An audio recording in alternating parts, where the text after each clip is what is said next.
Tampoco se me dice Ana Laura Lat. ¿Estamos? ¿Estamos? Largo. Sí. Bueno, buenos días, tardes, noches, dependiendo dónde estén. Mi nombre es Franco Ricci, yo coordino la orientación de la diplomatura en Cultura, Comunicación y Política. Y el tema que yo quería charlar hoy con ustedes es sobre las industrias culturales. El título, si bien es la tensión entre el Estado y el mercado, está más referido a la necesidad de la intervención del Estado en las industrias culturales para que la balanza del mercado en el tema de industrias sea favorable para los estados nacionales. La política y la cultura siempre están referidas, siempre tienen una vinculación un poco complicada. Generalmente a quienes trabajan en cultura la política les es una palabra que hace ruido, pero sin embargo van cruzadas todo el tiempo. No necesariamente a través de la acción estatal, pero sin dudas siempre en el marco de lo público. Tanto el Estado como el mercado y las organizaciones de la sociedad civil que trabajan vinculados a la cultura lo hacen en el ámbito de lo público. Y las industrias son hoy tal vez de las más importantes en la generación de valores culturales, de pensamientos, de cuestiones simbólicas que hacen a la formación cultural de una sociedad. En ese sentido, las industrias culturales son generadoras de riqueza económica. Hoy en el mundo son una de las principales fuentes de generación de riqueza, y también a nivel simbólico tienen un impacto muy marcado. En ese sentido, la pelea o la discusión de la cuestión cultural no puede evadir el debate sobre las industrias culturales. Cuando se habla de industrias culturales, siempre surge el tema de la concentración. Méndez Calado, un profesor de la Universidad 3 de Febrero, tiene un análisis que plantea que hay dos tipos de concentración de riquezas y de recursos en las industrias culturales. Una que es horizontal, que es que grandes industrias suman industrias pequeñas, las compran o las anexan y amplían y se diversifican, como puede ser el caso de Sony, que es un ejemplo paradigmático, que empezó dedicándose a la industria electrónica y después fue anexando a las discográficas CBS, Columbia Pictures y empresas de internet como Infobit, On Radio y Yupi.com. O de una manera vertical de concentración, que son anexar los distintos pasos en el sistema de distribución de la industria. Es decir, en el cine se ve muy claramente, una productora también tiene una distribuidora y seguramente salas de cine. Entonces el mercado termina estando en manos de una misma empresa toda la distribución. Eso tiene, entre otros, un problema que es la unificación de discursos. Y en el ejemplo fonográfico es muy claro, es casi obsceno la concentración. Hay cuatro compañías, que son las denominadas majors, que concentran el 80% de la producción de discos. Estas son Sony, BMG, EMI, Warner y Universal. Y las indies, que son las compañías más chicas, son solo el 20%. Con la relación de que esas majors que tienen el 80% solo representan al 20% de los artistas y el 80% queda en las pequeñas discográficas.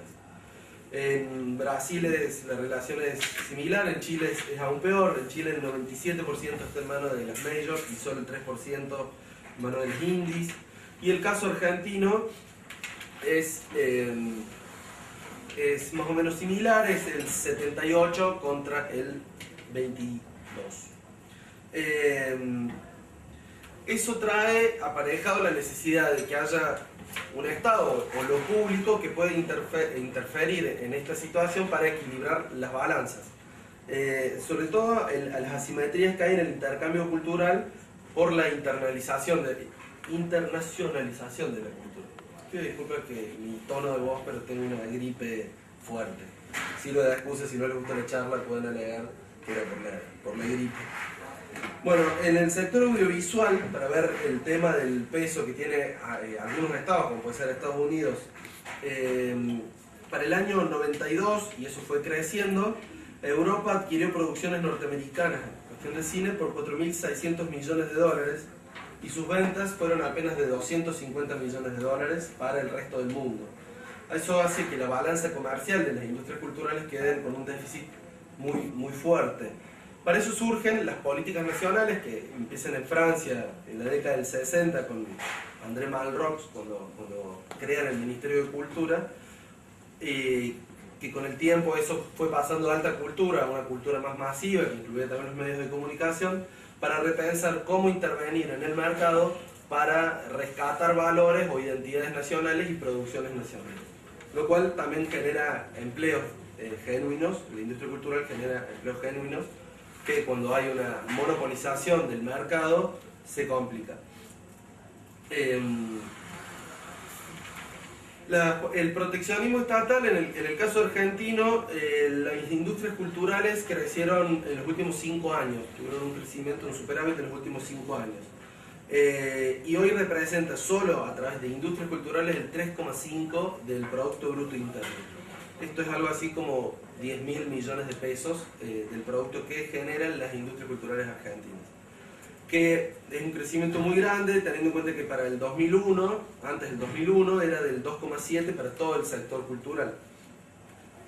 Y esto también trajo aparejado un superávit en la balanza comercial de las industrias locales. Y el empleo también ha crecido, para tener en cuenta, a nivel de empleo, las industrias culturales en la Argentina representan el 3,2% del total del empleo, que es algo así como 350.000 empleados en blanco trabajando en las industrias culturales. Y hay casos muy marcados de por qué es importante la intervención estatal para la generación de industrias nacionales y empleos. El caso del INCA, el Instituto Nacional del Cine Argentino, es un caso paradigmático porque en la Argentina no existiría el cine nacional si no existiera el Instituto Nacional del Cine, que a través de mecanismos impositivos, entre ellos las entradas de cine, pero también otras, financian al 90% de la producción de cine nacional. Hay una investigación hecha por la Federación Argentina de Productores Cinematográficos y Audiovisuales, que se publicó en el 2003, que es muy clara, que la trabajaron Pablo Robito y Julio Raffo. Esto pasa en todo el mundo, no es solo el caso argentino, excepto en China, en la India y en Estados Unidos, que tienen un mercado muy fuerte. En China, con un mercado de 1.000 millones de habitantes y una cultura diferente, la producción nacional es más importante, lo mismo en la India. Pero en Europa pasa lo mismo y en general en toda Latinoamérica existe el mismo problema de los mercados nacionales. En el estudio que les comentaba, Raffo y Robito hacen un cálculo que me parece interesante para compartir. La producción y el lanzamiento de una película tiene un presupuesto medio en Argentina de 2,5 millones de pesos. La entrada del cine costaba para ese entonces 6 pesos, en realidad 9 pesos, pero establecían la reducción de los impuestos. Y el productor recibía aproximadamente 35% de la entrada, es decir, 2 pesos con 10 centavos. Así, para que una película pudiera solo cubrir los gastos, necesitaba una taquilla de 1.200.000 espectadores. Que para el año entre el 99 y el 2001, en esos 3 años, solo 9 películas lo consiguieron, de las cuales 4 eran nacionales. Entonces, es un caso muy claro de la necesidad de que el Estado intervenga para que estos productos sigan existiendo y generen empleo. Otro caso, bueno, y esto también no es solo a nivel de producción, sino de distribución, como está el caso de la cuota pantalla. La importancia de la cuota pantalla para que puedan estar visibles esas películas, porque no es solo que sean taquilleras o no, porque la ley presupone que cuando determinada cantidad de espectadores ven una película, le tienen que renovar la cartelera. Pero no pasa habitualmente, y acá en Córdoba hace poco hubo un caso con un documental que se llama Buen Pastor, de un grupo local, que superó esa taquilla y le tuvieron que renovar obligatoriamente, que la siguieran pasando. Y esto ya no respeta solo las reglas del mercado, porque uno tendería a suponer que si va gente al cine, los cines la seguirían pasando. Pero cuando hablábamos antes de las formas verticales de acumulación, La mayoría de las salas también tienen convenios ya con distribuidoras y con productoras que hacen que por más que una película esté siendo taquillera, necesitan pasar sus propias producciones. Bueno, sé que se me estaba por acabar el tiempo, quería tirar algunos otros ejemplos, como es la televisión digital, que está instalándose dentro de poco en Argentina y en algunos países de Latinoamérica. En Brasil ya está funcionando, que también es importante para la producción de empleo genuino a quienes trabajamos vinculados a la cultura y sobre todo a industrias culturales. Hoy en Argentina el 70% de los contenidos que se pueden ver en los 44 canales que hay en el interior, canales abiertos, tienen el contenido del 70%, como decía, es de producciones de Buenos Aires, para ver también estas relaciones entre centro y periferia.